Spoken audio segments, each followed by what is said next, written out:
Having the thought of living in the age of robots and smart machines, it's not sort of an imaginary spectrum or even a sci-fi movie. As a matter of fact, we can say we're living the beginning of that time. As an example, we have Elon Musk and his brand new design of robots, which many of them have functions like that are normal or simple for us humans. And this just show how we are evolving and developing what at the beginning was just science fiction. But on the other hand, it might be difficult because no matter how much we develop our technology, we will never be able to supplement our emotional part, our human part. Even though most people think that artificial intelligence is something new, the real thing is that its evolution started in 1921 when the idea of robot was born, when the writer Garek Apek coined the term robot, which means hard work in Slavic languages. Years later, in 1936, the considered father of modern computing, Alan Turing, introduced the concept of algorithm and laid the foundations of computing. When the first computers were put into operation in the 1940s, they were called electronic brains since they could do sums. This made many imagine tomorrow the machines will talk to us. And then the cinema, cartoons, and television were populated with very intelligent robots. Then in 1941, the laws of robotics, which every robot is supposed to abide by, grew out of the tale of one of the most prolific and famous science fiction writers of all time, Isaac Asimov. These laws were like the Ten Commandments for humans, but for robots, and are these three that establish that first, a robot will not harm a human being, or through inaction, allow a human being to be harmed. Two, a robot must comply with the orders given by human beings, except for those that conflict with the first law. Third, a robot must protect its own existence to the extent that this protection does not conflict with the first or second law. The robots were no longer fiction in the 80s, when giant arms that move obeying a predetermined schedule displaced workers in auto factories in Japan. Deep Blue, developed by IBM, was a computer that won against the world chess champion Garry Kasparov. The first game in 1996 was lost by the machine, but an improved version beat the Russian chess player in 1997. In 2004, a computer successfully passed the Turing test, which is the only test we have now to identify if it really is artificial intelligence. The program, called Eugene, was developed in Russia. So, as we see, 20 years ago, people thought humanity would create machines that would be able to cook, driving cars without the need of a pilot controlling it 24/7, or maybe flying cars or trips at the speed of light. But as we all know, that is not the current situation of the technology. But can we expect these things to be created in the next few years? The answer is a consistent yes.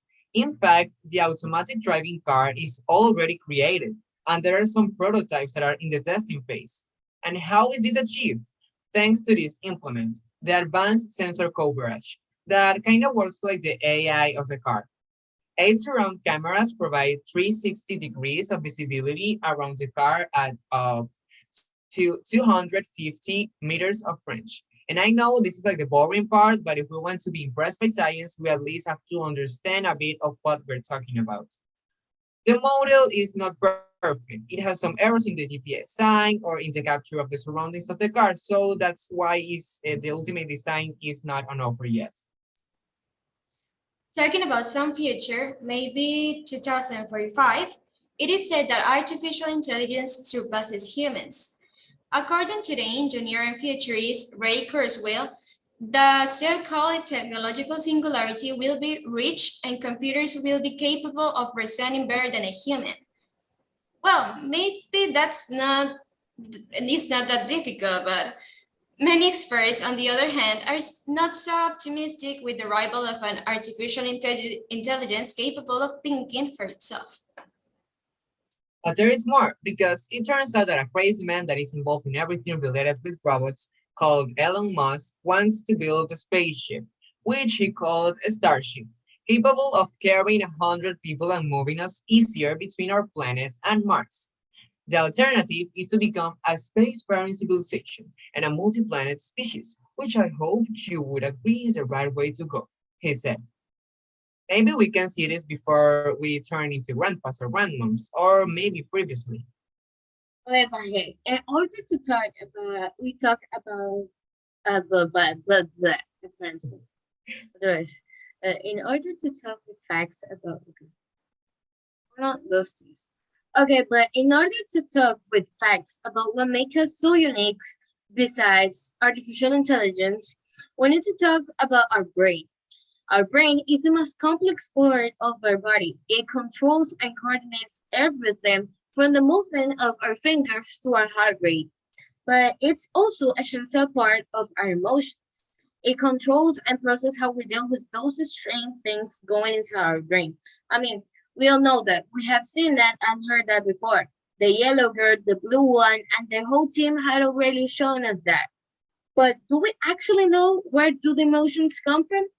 We actually have a part of the brain called the limbic system, which is involved in our behavioral and emotional responses, especially when it comes to behaviors we need for survival, like feeding, reproduction, caring for our young, and fighting and flighting responses. We can find these structures of the limbic system very deep down within the brain, underneath the cerebral cortex and above the brainstem. It is composed by the hypothalamus, hippocampus, thalamus, and one of the most important parts regarding the generation of emotions, such as the amygdala. In addition to controlling emotional responses, the hypothalamus is also involved in access in our sexual responses, hormone release, and regulating our body temperature. The hippocampus helps prevent and retrieve memories. It also plays a role in how we understand the spatial dimension of our environment. And the amygdala helps coordinate responses to things in our environment, especially those that trigger an emotional response. It plays an important role in feelings like pleasure, fear, anxiety, and anger. Scientists such as Charles Darwin study the fact that the final objective of human emotions is to help the organism to survive. And even though the answer to the question if robots will require emotion at some point isn't clear yet, many scientists have said that this is completely unnecessary. Because in order for artificial intelligence to have human emotions, we would not only have to recreate a human brain, but also its senses, body, and cognition. So don't worry, Detroit Become Human is not happening, not yet. To explain everything in a simpler way, we have The Mitchell versus the Machines. This is a Netflix animated movie that tells a story about a dysfunctional family in a robot apocalypse, where technology and emotions play an important role. The head in command is a cell phone called Pat that was replaced by the launch of robots of the same company. And the cell phone being replaced feels so angry and resentful. So a machine with emotional connection would only mean a bigger problem. But let's talk about the main example of why emotional intelligence cannot be replaced by AI. There are two robots in this movie called Eric and Eric. These robots were programmed to catch a human race. However, these two were built with an error, so they develop a sentimental bond with the Mitchell family throughout the movie, and also they join to the family to stop bats. But at the end, they forcibly download a new system that ordered them to destroy the family. So all the sentimental feelings that they created suddenly disappear. It is a childish movie, so obviously it has a happy ending, and both of Eric's end up being close with the Mitchells. But this only explains how easy it is to manipulate or even erase emotional intelligence from artificial intelligence. Even though we just explained to you guys why so many of these things are in some way impossible, you might have that question, as we all do. What if our world ends up as Terminator's world? Well, if this does happen, it's going to happen gradually. And here is where the problem eradicates, because the humans are going to think that they have the control, but slowly the machines would control the machines. And this is gonna be actually thanks to us. There are scientists out there trying to teach robots how to program. As Frank Herbert said in his book, June, there was a time when men only paid attention to machines, hoping that they would set them free. But this only allowed other men with machines to slave them. But anyways, after this, robots will realize they don't need us, and there would be a live-action Skynet that wishes to extinguish us. Hey, well, in my opinion, let's hope this not happen. Let's thinking about it in a positive way. Maybe like Transformers or Wally. So yeah, our weakest part is what actually makes us the replaceable humanity. Thank you.